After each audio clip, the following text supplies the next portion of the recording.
Good afternoon. My name is Marie Newton, and I'd like to thank you for joining us for today's webinar. We will be answering your questions throughout the presentation, so please submit them by clicking on the Q&A icon. If you have further questions after the webinar has ended, please feel free to email me, and I will forward them to the appropriate person that can answer them.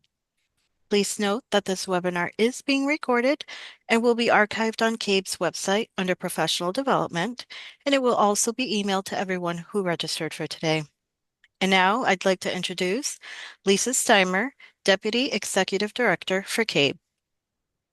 Thanks, Will Marie. Good afternoon, everybody. It is really a pleasure to have Carter Johnson and Mary Pat DiCarlo with us to talk about direct support professionals and their campaign currently to expand the reach of this program, which I think is a valuable opportunity for those who are listening and as well as to share throughout your districts. So I'm not going to take any of the time for this presentation. What I would like to do is turn the program over to Carter and Mary Pat and let them introduce themselves and then proceed with their session. So thank you both for being with us today. Thank you, Lisa, and thank you all for joining us.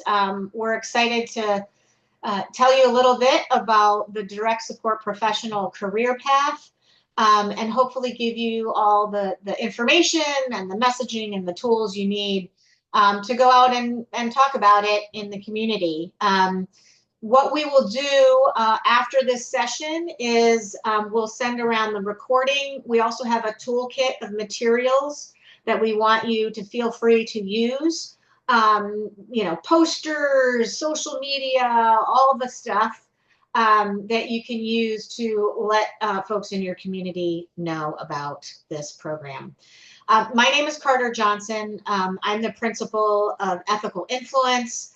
I have been retained by the State Department of Developmental Services to provide this trusted messenger program and to get the word out.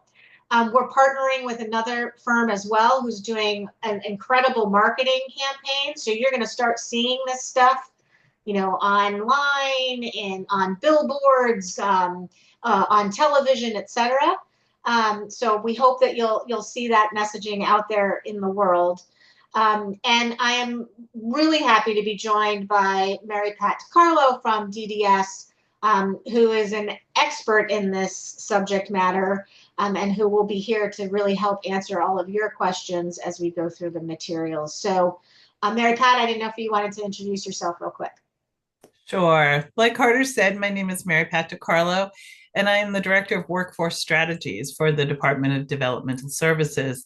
I've been in this role just shy of 2 years now, and this position was developed by the commissioner to take a really close look at why we have such a workforce crisis right now and why people are not looking to go into this line of direct care work. I have been, like Carter says, I think I earned my expertise of over 45 years of working in this field in every type of position that you could imagine. And I think, through the years, I've learned a bit about hiring and what the staff are looking for and some of those challenges. So that's what I've been hired to do. I'm studying it. We're looking at it, and our purpose right now is to educate people as to what direct support professionals are. A lot of people assume that they are other positions. So that's what we're here to do. So thank you for joining us. Thanks, Mary Pat. All right, let's get started. But I do want to encourage you all to please ask questions. We want this to be more of a conversation, a discussion than just me talking or Mary Pat talking. So I know that Will Marie will be manning the Q&A in Zoom. So if you have a question, let us know, and we'd be happy to answer it as we go through the material. So what are we going to talk about today? We're going to talk about your role in this campaign. We're going to go through a lot of information about what a DSP is, what it's not. We're going to give you some key messages that you can use as you're out in the community talking about this. And then we're going to show you how you can find available positions and provide that information and that link to your community. So your role. Trusted messengers, right? People want to hear from people they know. They want to receive information from people they know and trust. And that would be you all, right? And so what we're hoping is that this sort of three-legged stool will really be able to, provide this information and get more people interested in this career path. So the role of the state is to provide the resources for this campaign, for services, and to provide an employee recruitment, portal. So that we're going to show you that. And then obviously the role of the providers. These are folks in the community who are the employers. We're going to look to them to, brand and share this material, post their job openings, provide the training, etc. But the role of you guys in the middle, so important, to share the information with the community and to help us really tailor the messaging, right? Like for your particular audience, students, and to try and really help you guys with the campaign in terms of like, how do we inspire people to be interested? And so we want this to be a feedback loop. This is not us just giving you information. As you go out and talk about it in the community, we really hope that you'll circle back to Mary Pat or to me and let us know, like, what do you need? What information would be, helpful? What materials would be helpful? We really are here to support the effort and be a partner. So again, how can you share the messaging? You guys have all kinds of wonderful ways to communicate with with the families and students. So, whether it's on social media or your email lists or posting flyers or, I'm sure Mary Pat would be happy to, come visit a particular school district and talk more about this with students. Whatever you guys need, we want to make available to you. And then again, this feedback loop with DDS, like, let us know maybe where we're falling short, maybe where we could do better. That's all super helpful in this campaign. Okay, so let's get into what a DSP is. How many people have heard, have you guys heard of a DSP before?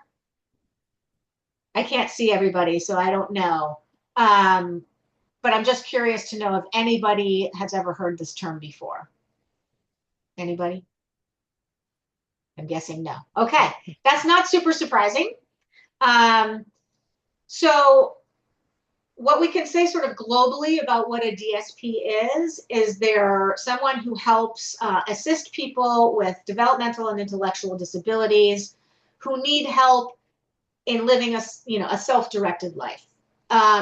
So it's not a narrow scope, it's a broad scope, right? It's a lot of different things, and we're going to go through the long list of what those duties might be. But I think what's really important to take from this slide is we're really looking to help people live, their best life at home, in their community, at work, at school, and all of the ways that they need to be supported to do that. So understanding like the quality of life, understanding, giving them the tools they need to have, a meaningful relationship with, friends and family and school, etc. And understanding what services are available to them.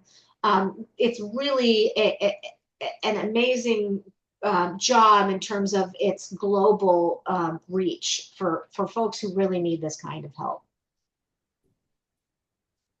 What it's not to be confused with a lot of the other acronyms, right? PCAs, CNAs, HHAs.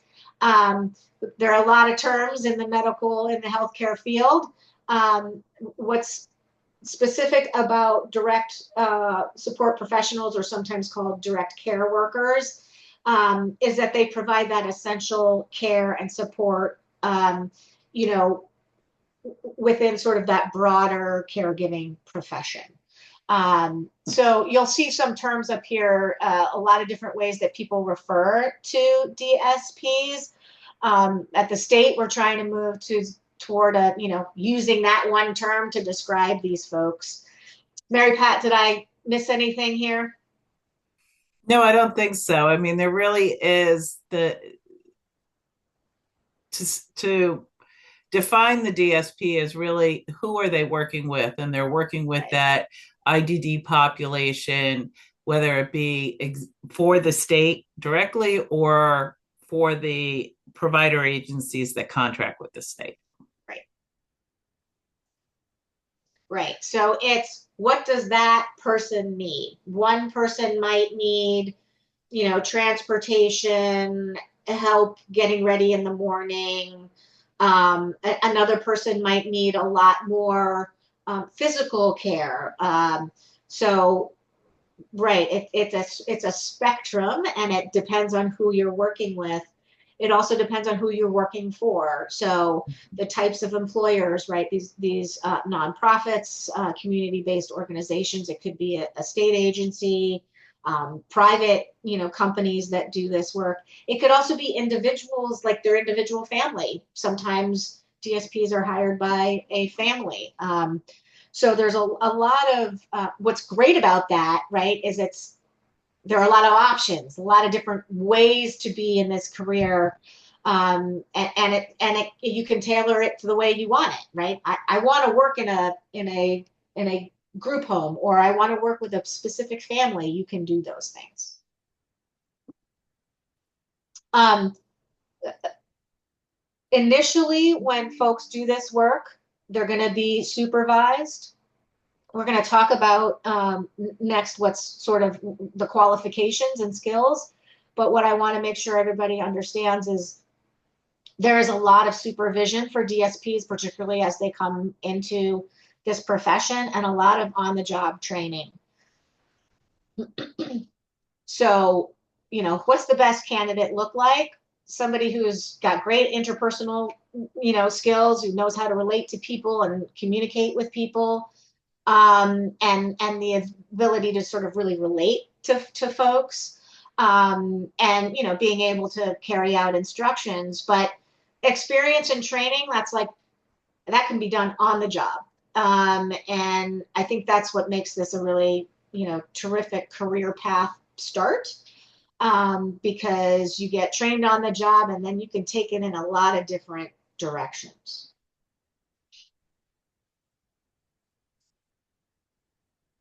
Some employers require other, requirements.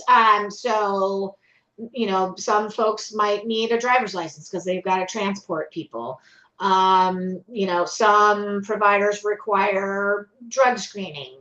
Some require that, the person be bilingual or be able to do sign language, etc. So that sort of depends on the employer, and their preferences. So those are things that, candidates should ask about. But it is important to know that it is a physical job, right? So people need to be able to perform some of those physical duties in order to do this job. So again, it could be a day program, it could be a group home, it could be a facility. There's a broad spectrum of where you might be able to do this work. And I think that provides the candidate with, some nice choices. Okay, so Mary Pat, help me explain this part, because I know there are some requirements around, training, etc. I don't know if you can help me walk them Sure. through this. So, under the Department of Developmental Services, there are many different program types, and several of those program types are regulated. They're licensed by the state. So there is state statute that lays out the requirements. So specifically, the biggest one would be the group homes, the community living arrangements. And part of those requirements is staff training. There is a list of required trainings for anyone working in a group home to have. A lot of them are what to do in an emergency, CPR, first aid, communicating with people, how to react when someone's having a personal crisis. Uh, a lot of standardized training. Those trainings are also required in non-licensed programs. So basically, anyone who's looking to become a DSP, when they get hired, they are going to go through probably about 40 to 50 hours of training. Then they will have follow-up on-site training. So there'll either be someone there who's mentoring them or their supervisor. They'll be shadowing, getting to know the individuals that they're going to be assigned to work with. And each individual has different requirements. So those will have to be learned again on the job and as part of your assignment.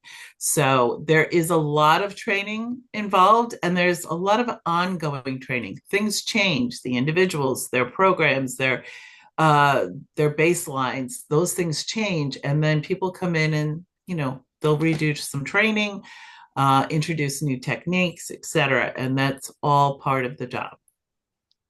Right. So you're not being thrown to the wolves. You're being supported the whole time that you're learning this job. All right, we'll move on. More training, more participation that you'll get on the job, more examples of duties here.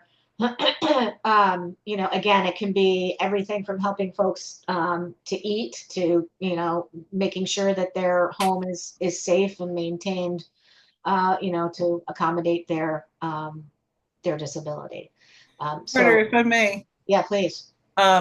So one of the things that I look for when I'm looking to hire staff, and one of the distinctions between a DSP and other in-home support folks, is that DSPs, their job, their focus is on teaching, right? It's not to do for people all the time. And trust me, I know it's easier to just do it for them than to wait the extra 5-10 minutes for them to do it themselves. But the goal is to assist people in becoming as independent as possible. So that's a lot of teaching. And, part of the job description is to be a teacher and to lead by example. And so yes, we have very much specifics of the job requirements, but there is that overall mindset of being a teacher when you're working with individuals, and instead of just telling them what they need to do, it's like, what do you think you need to do now? What just happened there? And working through things. And so that's a key component. Yeah, so the duties really do depend on the person you're working with. Absolutely. And their specific needs. And you may not need all of these skills, but you'll probably acquire them by the time you're done being trained, right? Right. Okay. So the following slides, and we won't read every single one of them, but we sort of break down into categories the duties, and I think this is helpful to see sort of the huge range. And again, it depends on the person what you're going to be using of all of these. But I think it's a helpful way to see sort of the broad sort of spectrum of what this work can look like. So advocacy, advocating for the person, helping to teach them about their rights, making sure that their support system, the family, friends, etc., know how to speak up for them, helping them navigate healthcare and education and all of those complex, systems. Helping to assess the person. How are they doing? How do they prefer to do things? Are they learning to be more independent? How is the process working for that individual? and being able to provide those sorts of assessments and reports. Behavioral health support, um, working with their additional therapists and other professionals that are helping them, building and maintaining friendships, right? Helping those individuals navigate friendships, romance, etc. Communicating. For some folks with these disabilities, communicating is difficult. So being their spokesperson, and making sure that you're using, the technology that they need, the terminology that applies to them, understanding how to communicate on their behalf. And then, working on including that, getting them inserted into the community, making sure that they're, help them go to an event, visit friends, all of those things. Crisis prevention, understanding this particular person gets triggered by one thing or another, learning how to like talk them down off the ledge, and then documenting and reporting out. All employers will require, daily logs and progress reports and all of that. So knowing how to document. Again, all this is trained on the job. These folks, DSPs, have to maintain, compliance with all the rules and the laws and ethics, and making sure that they're on top. As Mary Pat said, like things change, right? So making sure the continued education happens. They may have to help with household tasks, doing laundry, going grocery shopping, etc.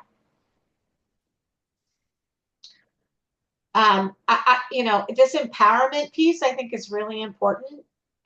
We sort of talked about it under advocacy, but like teaching folks how to do things for themselves. That's what Mary Pat was really talking about. Very important. And then, PCA care, helping them get dressed, bathed, etc. Learning how to walk with various devices. Supporting their health and wellness, making sure they're getting to their doctor's appointments, they're taking their medications properly, they're doing all their PT work, all of that stuff. Transporting them to appointments, helping them with their on-the-job work, communicating with their employer if there are issues. So you can see that this, a DSP is really sort of trying to think of it almost like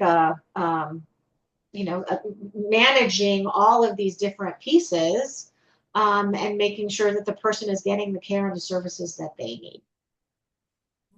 So I know that's a lot. I want to ask and see if there are any questions before we go to the next section.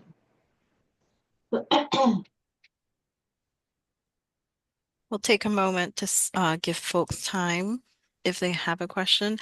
Samantha did share earlier that this recently came up in the transition community of practice for them. In the say that So again. to your earlier question, if they've heard about this. Yeah. Yeah. So she shared that it has come up.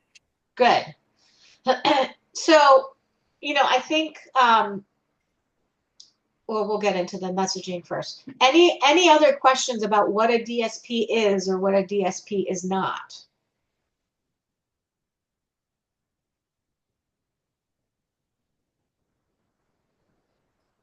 Okay. All right. Well, I'm going to move on to the messaging piece.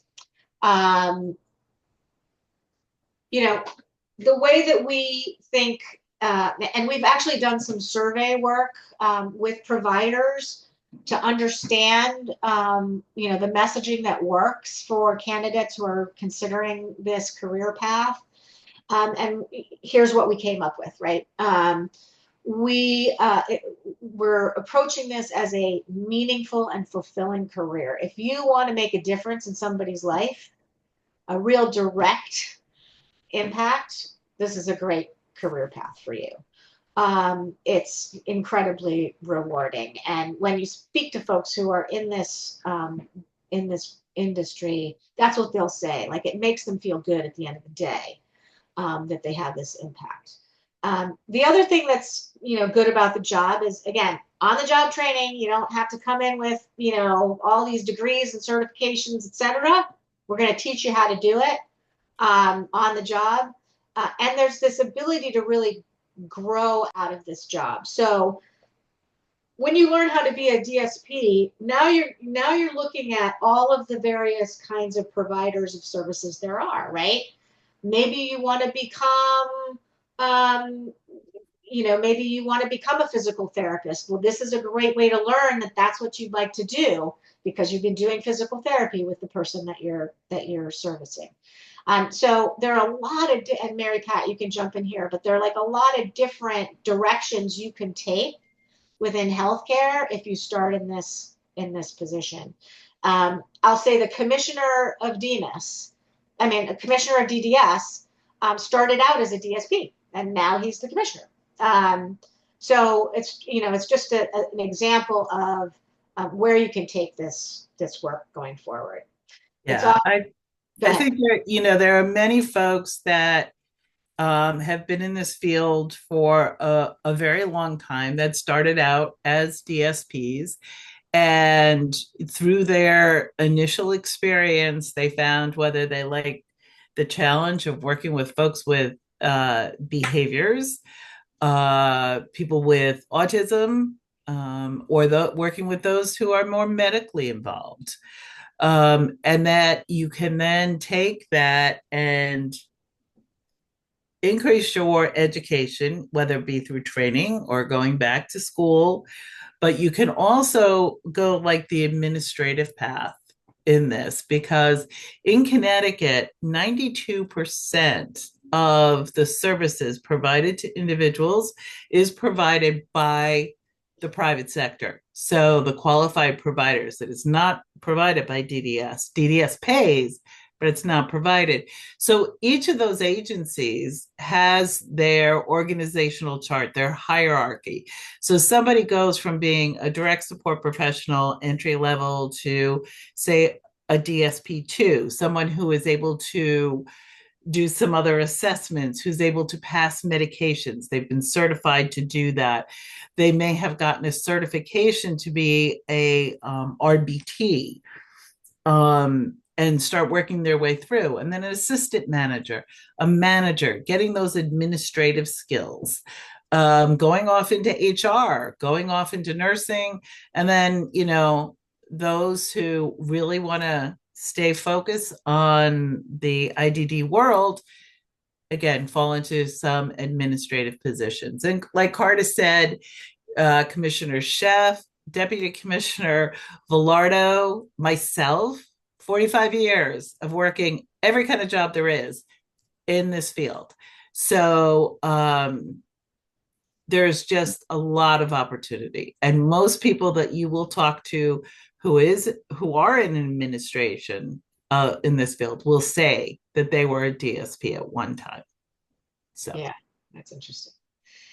And I would also say that's like, let's say you're a new mom, and you are looking for a job, but you can't work during the day. So now, there's some yeah, flexibility in schedule. You can work in your own community. Like, I want to work for this provider in my community.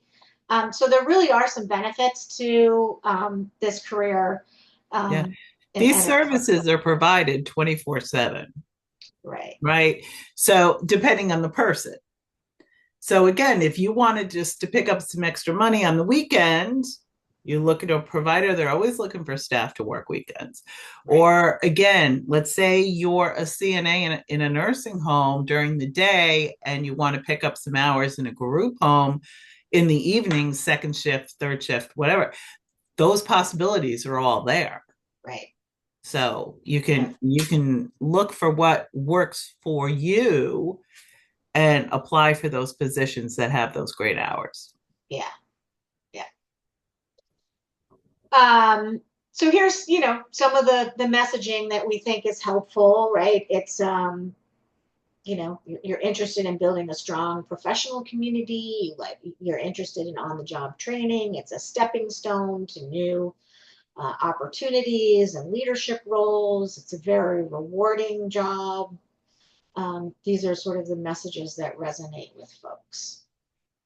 If I could just chime in again, we do talk about how rewarding this work is, and it is great to see people make progress and to learn.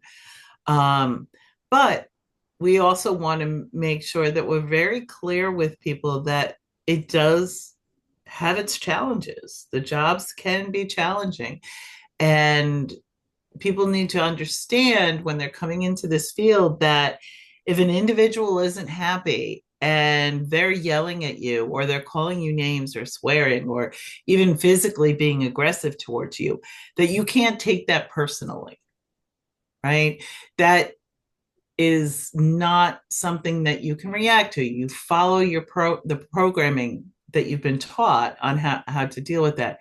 There are, days that are going to be challenging, both physically and mentally. And people need to know that. But I think a lot of people would say that that may be one of the best parts of the job because you grow personally, Yeah. like, taking on these challenges. So. Yeah, yeah. And I think, for providers, there are challenges in filling these positions, right? And here are some of the reasons why it's been difficult to really find enough DSPs. And so that's why it's really important to get your help getting this information out so that people understand what it is, what it isn't, why it's a good place to start, and a really great opportunity to grow. It's not perfect. There are challenges to it, but it is a really rewarding career for folks who, have a passion for human services. Carter? Yes. So I see here Albert has raised his hand. Albert, would you like to type your question into the Q&A? Let's see. We'll give him a moment. Yeah.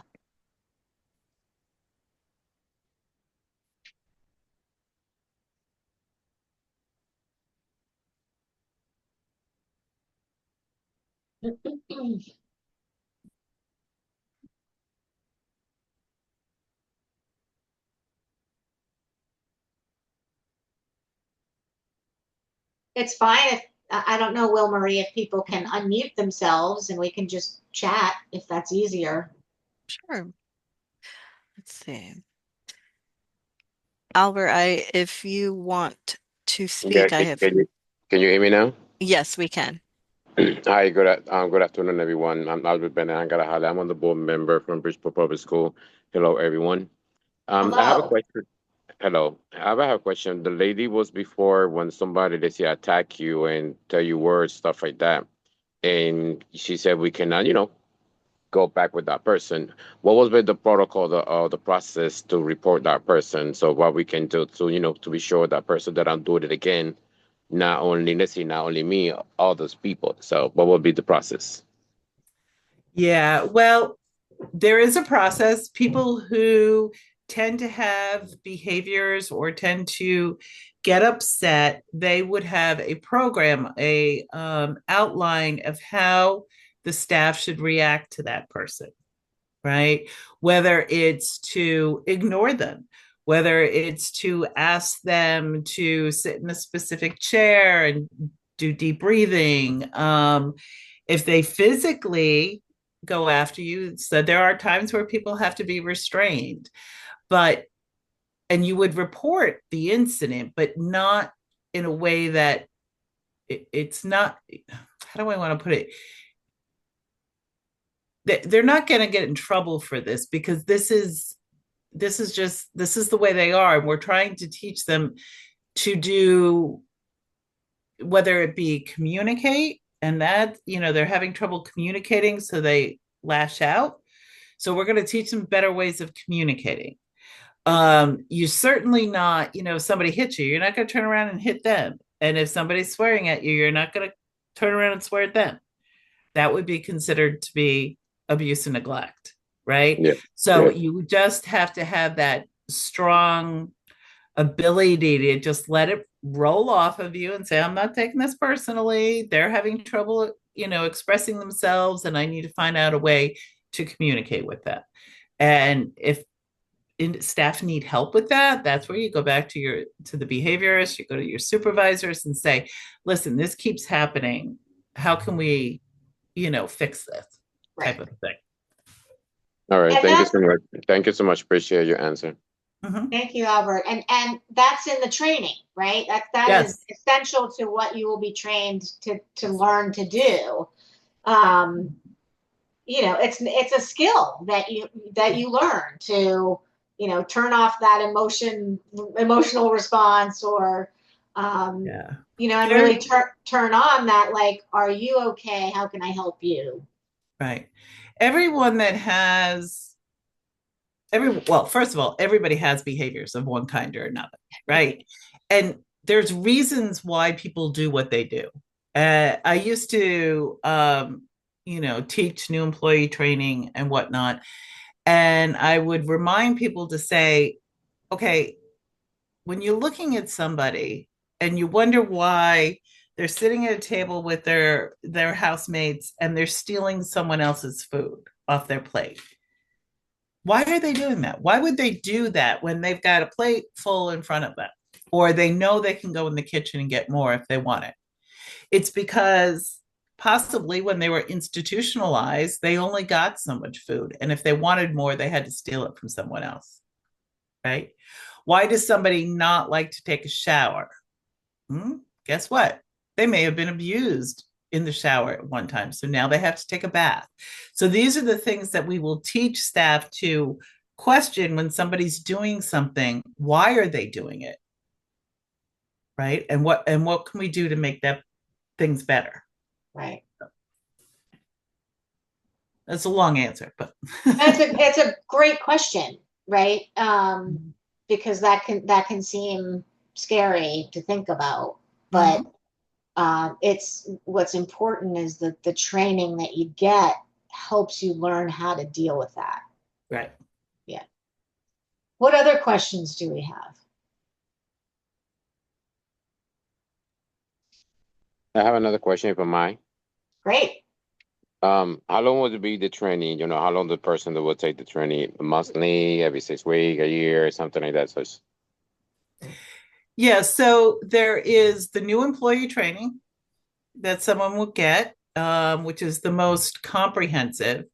And then, depending on the training, some have to be repeated on an annual basis, some have to be repeated every 2 years. And then, as something new happens, or let's say you're working in one group home and you go to work in a different group home, or you go to work in a day program, you're going to get training on those individuals, right? And what their programming is all about. You're not going to start from scratch if you change programs, but you're going to learn what you need to know about those individuals that you're assigned to.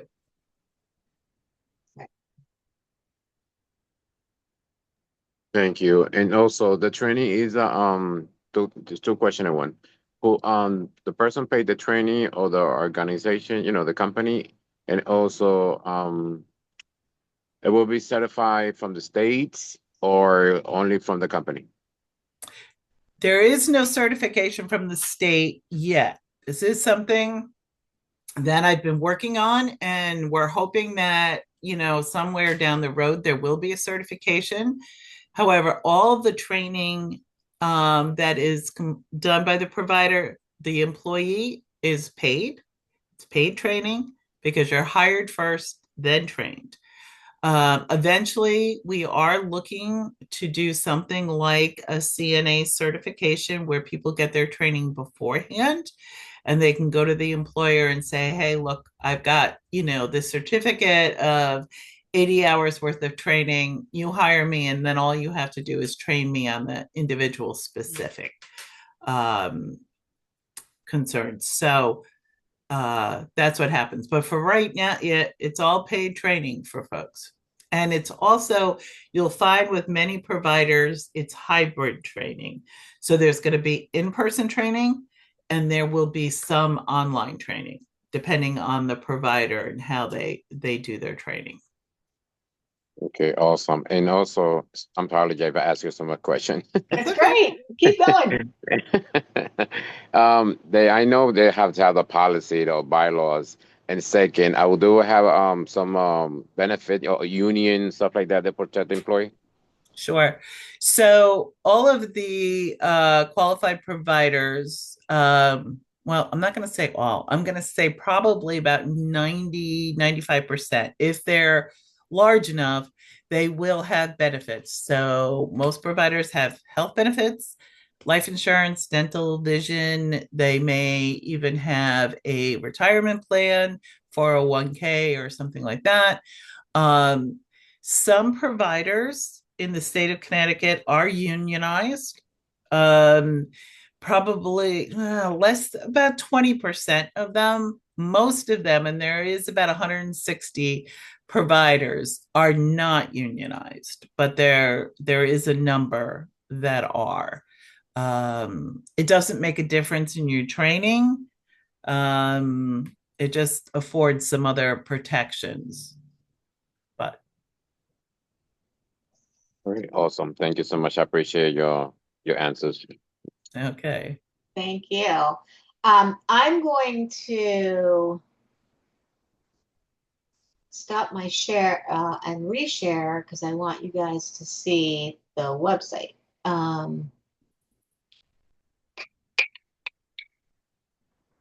There you go. Can you all see that? Mhm. So Yes. this is the job board. And this is where you would send candidates to look for open jobs. And as you can see, there are a bunch in here, different providers, different, job description, different job positions, different locations. But, as jobs become available, they will be posted here. And it's a great way for folks to, look for a job. Oh, I live in Enfield. I want to work in Enfield. Look, here we go. Right. And these, some of the jobs that are posted are also what we call generic or evergreen positions, knowing that group homes are always going to need first shift, second shift, third shift. So an agency may just post second shift jobs once, and then you can look and see if they have anything in your town. But right now we've got about half of the providers participating in the job board and posting their jobs, and we have about 270 jobs that are presently posted. So this has only been going on it'll be 3 weeks on Monday, Yeah. and which is very exciting. And so I'm very excited to see the data in another few weeks as to how many people have actually applied through the job board. It's very easy. You find a job, you click on it, it sends you right to that provider's website and or someone's email where you can send your resume and or fill out your application. So see here, Aspire, there's their job requirements, To apply. rate of pay, and then how to apply. Yeah, really good. Mm-hmm. Easy. So that brings us to the end of our presentation, but I would love to have more questions, conversation. We are here to answer your questions. We will be sharing the deck and the recording with you all along with the toolkit. The other thing I'd like to also just put out there is that, if different school districts, high schools, want to make that connection with a local agency, if there is group that want to actually tour the programs or volunteer. When I was with the Kennedy Collective, Fairfield Prep was very intricate in running the weekend bowling activity. And so, those folks or people from Fairfield University were involved, and they would be coming over and either doing some internships or just some volunteer time. And, because they're maybe working towards their psych degree and they want to work with some of the folks with autism. So I would, encourage the school systems to look at what providers are in your town. Just a little aside, my first DSP job was when I was a senior in high school, and I fell in love with it and been doing it ever since. So, some people just they have it in them, and that's what they're going to do. Mm-hmm. So that connecting with a local provider is a great way for young, potential candidates to just dip their toe in and see if it's something that resonates with them. Yeah. Exactly. That's great. Lisa, Will Marie, anything else? Any other questions? So I don't have any questions here, but again, if people think of anything else, oh, it looks like Eileen has raised her hand. Great. Okay. Eileen, you can unmute yourself now. Oh, thanks so much for the presentation. I was curious, how much do providers make? How much the staff Providers? Yeah, go ahead. For these positions? Oh, okay. So the minimum hourly wage is $17.25. That's the least someone can get paid. However, providers are paying anywhere between that $17.25 and $20 an hour right now. And does that include transportation? To and from the job? Yeah. No, wouldn't include transportation. Okay, thanks so much. Some people may be required to drive, their person, and so I'm sure the provider has an accommodation for that. If that's the question you're asking, Eileen. Yes, I was just curious if the provider, to get to where they have to go, is transportation provided for them? Oh, I see. All right. So the staff, yes, some organizations, some providers do have a fleet of vehicles, and that you may be able to, take one of those vehicles. And if you're out taking somebody out, like if you're in a group homes definitely have vehicles. So you use those vehicles. If you're working with somebody in their own home, if you're lucky, the provider may have a vehicle for you to use. Otherwise, you use your own vehicle and you get reimbursed for mileage. Right. I see. But like if a person has a wheelchair, and in other words, the provider will find the DSP a vehicle that will transport a wheelchair. Yeah. Mm-hmm. Yep. No, I was just curious if the provider has to travel to get to the location, do they get paid for mileage? Once they arrive at work, their regular position, if they have to go, let's say they show up to work at one group home, but they're needed at another, they won't get paid to get to the first group home, but they would get mileage to go to the next. I see. So you don't get paid going and coming home. Going to and from work? No. Okay, no. Thanks so much. Mm-hmm. Good question. Any others? Yes, I have a question. Mm-hmm. As the ladies was talking before about the transportation, if I have a client in my car, stuff like that, and God forgive, I got hit or something like that, that the company they will cover me, I got covered, from the insurance from the company. Yes, agencies all have to cover carry additional insurance. Okay, and question, you don't know how much is that insurance? No, I think it would depend on the agency. Okay. I couldn't quote that. Okay, all right, thank you. Yep. Yeah, and Albert, there are small agencies and big agencies, right? So there's sort of a whole whole gamut. Yeah. Yep. Yeah, just small agencies could have just like 5 employees, and the larger agencies have 1,500 employees. Right. Yeah. Any others?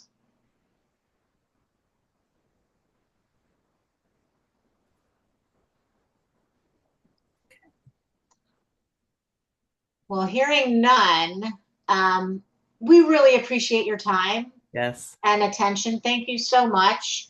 We are here. We're not going anywhere. If you have follow-up questions, if you want us to present to another group that you're familiar with, we really just need your help getting this information out, and we really appreciate your help doing that. So thank you. Great. Carter and Mary Pat, thank you so much for being with us today and sharing this really important information that I know the folks who are on are going to go out and share. And certainly with the information that will be provided as a follow-up, they'll have the tools to really do so in a great way. And it's just always interesting to learn about the opportunities that exist for our kids. So thank you very, very much for sharing this. And as Will Marie has said a couple of times throughout this presentation, if you have any additional questions, feel free to email Will Marie and she will channel that question to the appropriate person. But again, Carter and Mary Pat, thank you so much for this and for the work that you do. And I wish everybody a great afternoon and thank you for being with us today. Thank you You're so welcome. much, Yeah. everybody. You're Thank welcome. you. Well, God bless thank you all. Bye bye.